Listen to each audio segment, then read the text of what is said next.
اس نے کہا میری بیوی گھر کے اندر خوشبو آ رہی ہے اور بکری کے تھن سے دودھ ٹپک رہا ہے، یہ دونوں چیزیں دیکھ کر لگتا ہے ابھی اس راہ سے گزرا ہے کوئی، ابھی اس راہ سے گزرا ہے کوئی، کہہ دیتی ہے شوخی نقشے پاکی، جیسے جنگل میں پیروں کے نشان بتا دیتے ہیں ابھی یہاں سے کوئی گزرا ہے۔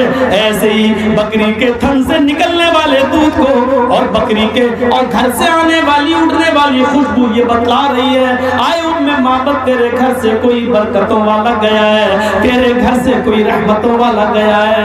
کہنے لگی ہاں ایک آیا تھا، اس نے تھن میں ہاتھ لگایا، بکری دودھ دینے لگی، اور یہی نہیں وہ بولا ماں جب تک یہ بکری زندہ رہے گی دودھ دیتی رہے گی۔ معبد کا سب سے اچھا واقعہ ہے سلسلے میں، ایمان نہیں لائی تھی اس وقت تک، کافر ہی تھی، اور اللہ کے رسول اور ابو بکر ان کے دروازے پہ کھڑے ہیں مدینے میں، کہہ رہے ہیں ماں اس نے دروازہ کھولا۔ کون ہے؟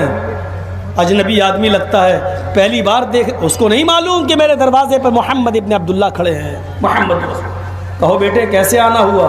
ماں میرے دوست کو بھوک لگی ہے، گھر میں کچھ کھانے کو ہو تو دے دے۔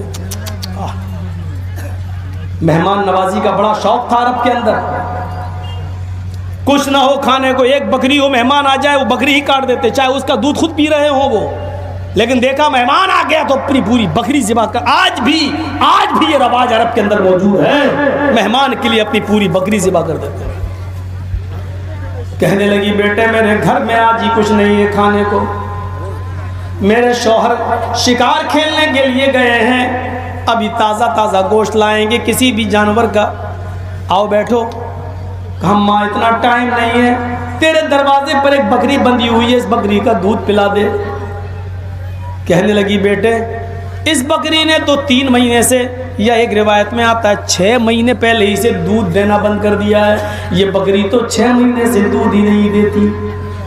کہا ماں ایک برتن اٹھا کر لا، میں بھی تو ہاتھ لگا کر دیکھیں یہ بکری دودھ دیتی ہے یا نہیں دیتی۔ اللہ کے نبی صلی اللہ علیہ وسلم کی بات سن کر وہ عورت مسکرانے لگی، اندر گئی برتن لے کے آئی، کہتی ہے بیٹا تو مجھے جھوٹا سمجھ رہا ہے کہ میں بہانے کر رہی ہوں، اگر میرے اوپر تجھے یقین نہیں ہے تو لے پکڑ یہ برتن اور تو ہی دھو کر دیکھ لے۔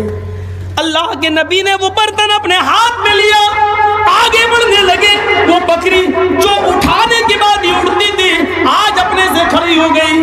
اللہ کے نبی آگے بڑھے اور وہ بکری اڑ کے کھڑی ہو گئی۔ اس عورت کو نہیں معلوم کہ یہ میرے دروازے پہ کون آیا، وہ نہیں جانتی تھی، وہ کیا جانے یہ وہ ہستی ہے، یہ اکیلی نہیں چلتی ہے، یہ وہ ہستی ہے، یہ جہاں جاتی ہے رب کی رحمت بھی اس کے ساتھ ساتھ چلتی ہے، رب کی رحمت بھی اس کے ساتھ ساتھ جاتی ہے۔ محمد ابن عبداللہ بیٹھ گئے اور آپ نے اپنے ان دونوں گھٹنوں کے بیچ میں آپ نے برتن کو دبایا اور اپنے یہ دونوں ایڑیاں پیر کی اپنے دونوں کولوں سے لگا لی اور برتن دبا لیا۔ دودھ دوہنے کا طریقہ بھی سیکھو، آج ہمیں بہت سے طریقے نبی کے نہیں معلوم۔ اللہ کے نبی اس طرح بیٹھ گئے اور پھر دونوں ہاتھوں سے آپ نے بکری کے تھن کو پکڑا اور جیسی کا بسم اللہ ہاتھ لگایا، اس بکری نے ایسے دودھ دینا شروع کیا جیسے ساون بھادوں کی بارش ہو رہی ہو۔ آج کل پورے ہندوستان میں تمہیں صحیح بابا صحیح پیر ملے گا نہیں، جس کو ہم پیر سمجھ رہے ہیں اس کو اپنے گھر میں لاؤ کہ میری بکری دودھ نہیں دے رہی ہے، بابا اس میں پھونک مار دو تو تھوڑا بہت دودھ دے رہی ہوگی وہ بھی غائب ہو جائے گا، تھوڑا بہت نکلے گا بھی تو وہ کہہ دے گا ہم ہی کو چائے بنا کے پلا دو۔ میرے پیارے ساتھیوں، جیسے ہی ہاتھ لگایا نبی اکرم نے دودھ دینا شروع کیا۔ کائنات کا سب سے بڑا پیر وہ ہے جس کو ہم محمد رسول اللہ کے نام سے جانتے ہیں، اور برتن بھر گیا۔ بڈھی دیکھ رہی ہے، بڑھیا دیکھ رہی ہے۔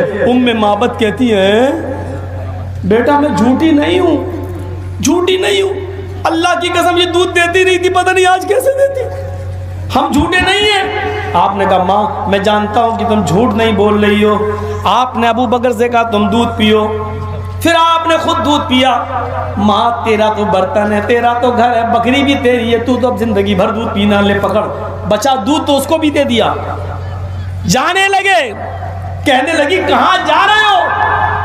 یہ رحمتوں برکتوں والا پہلی بار میرے گھر میں آیا اور ایسے ہی چلا جائے؟ نہیں، رکنا پڑے گا، میرے شوہر گوشت لے کے آتے ہوں گے۔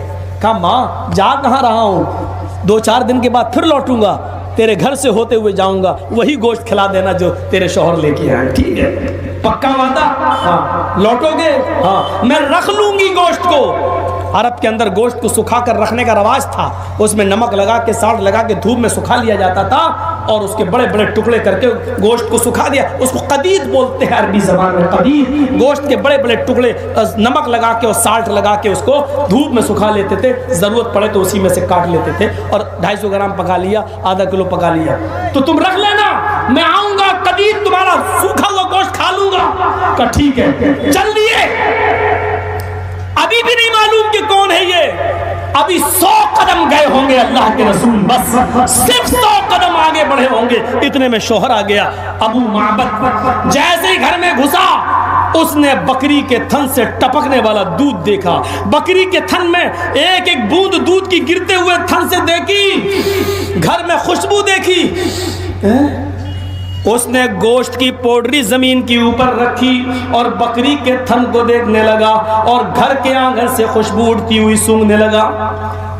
معبد نے کہا ابو معبد کیا ہو گیا ہے، تم بار بار کیا دیکھ رہے ہو؟ اس نے کہا میری بیوی، گھر کے اندر خوشبو آ رہی ہے اور بکری کے تھن سے دودھ ٹپک رہا ہے، یہ دونوں چیزیں دیکھ کر لگتا ہے ابھی اس راہ سے گزرا ہے کوئی، ابھی اس راہ سے گزرا ہے کوئی، کہہ دیتی ہے شوخی نقشے پاکی، جیسے جنگل میں پیروں کے نشان بتا دیتے ہیں ابھی یہاں سے کوئی گزرا ہے، ایسے ہی بکری کے تھن سے نکلنے والے دودھ کو اور بکری کے اور گھر سے آنے والی اٹھنے والی خوشبو یہ بتلا رہی ہے آئے معبد تیرے گھر سے کوئی برکتوں والا گیا ہے، تیرے گھر سے کوئی رحمتوں والا گیا ہے۔ کہنے لگی ہاں ایک آیا تھا، اس نے تھن میں ہاتھ لگایا، بکری دودھ دینے لگی، اور یہی نہیں وہ بولا ماں جب تک یہ بکری زندہ رہے گی دودھ دیتی رہے گی، تو اس کا دودھ پیتی رہنا۔ آئے ابو معبد تم گوشت لائے ہو، وہ بھوکا تھا، ابھی 100-150 قدم ہی گیا ہوگا، جلدی جاؤ اس کو پکڑ کے لاؤ اور اس کو ہم تازہ تازہ گوشت بنا کر کھلائیں، وہ بھوکا تھا۔ ابو معبد دوڑے، ابو معبد 50 قدم دوڑے اور آگے بڑھے، لیکن پھر لوٹ کر اپنے گھر آ گئے۔ معبد نے کہا کیا ہوا، تم تو اس کو پکڑنے گئے تھے، اس کو بلانے گئے تھے۔ کہا معبد ہم اس کو پہچانیں گے کیسے کہ کون آیا تھا میرے گھر میں؟ ارے ذرا اس کا حلیہ بتا، ذرا اس کا چہرہ بتا، اس کی آنکھیں کیسی تھی یہ بتا، اس کی ناک کیسی تھی یہ بتا، اس کے ہونٹ کیسے تھے یہ بتا، اس کا سینہ کتنا چوڑا تھا یہ بتا، اس کے بال کیسے تھے یہ بتا، ارے کچھ تو اس کی پہچان بتا کہ وہ کیسا تھا، تب تو ہم اس کو پہچانے اور اس کو پکڑ کے لائیں۔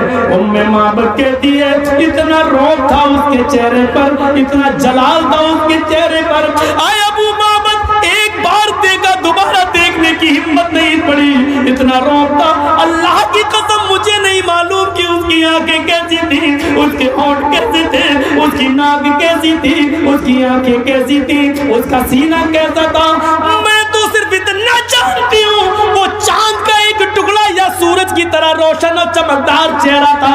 آئے میرے شوہر جو تمہیں سب سے زیادہ حسین دکھائی دے، جو تمہیں سب سے زیادہ خوبصورت نظر آئے، تم اسی کو لے آنا، اس لیے کہ میں نے اس کو کائنات میں دنیا میں میں نے اس سے زیادہ حسین اور خوبصورت کسی کو نہیں دیکھا۔ سب سے اچھا حلیہ معبد نے بیان کیا جو میرے بھائیو حدیث کی کتابوں میں آج بھی موجود ہے۔ وجرن نہ شنا چھوڑے آئینہ، اتنے خوبصورت ہوں گے کہ ان کی اپما، ان کی مثال نہیں دی جا سکتی ہے، کوئی صحیح مثال نہیں دے سکتا۔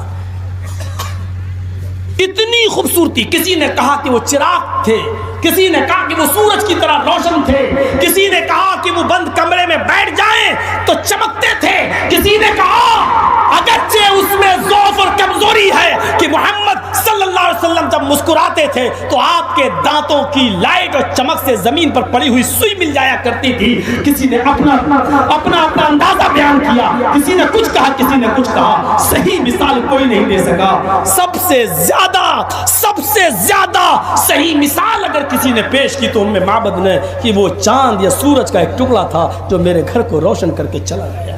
جاؤ اسی کو لے آؤ. وچرن نشونا چھوڑے آئی نا پاتی مکتے در پرنگا چھتو دسیوں نے کوٹی چھوڑی رشتی.